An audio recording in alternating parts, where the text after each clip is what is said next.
Today, we're diving into a new update for WhatsApp that makes reacting to messages and group chats on the PC app easier than ever. If you're looking to express your thoughts quickly with just a click, follow these simple steps. First, start by opening your web browser and heading to web.whatsapp.com. Make sure you've logged in by scanning the QR code with your phone. Once you're in, you'll be greeted with all your chats, just like on your mobile app. Next, locate the group chat where you want to react to a message. Scroll through the conversation until you find the message that you want to respond to with a reaction.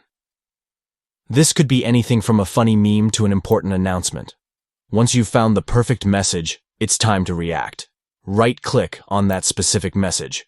This action will bring up a menu with a selection of options. Now here's the fun part. You'll see a range of reaction emojis pop up. Choose one that best represents your feelings. Whether it's a thumbs up, heart, or laughing face, select your preferred emoji. Your reaction will appear immediately under the message, letting others know exactly how you feel without typing a single word. And that's it. Quick reactions are a fantastic way to keep the conversation lively and engaging without diving into long replies. So give it a try and make your group chats more interactive. Enjoy using this handy new feature on WhatsApp PC.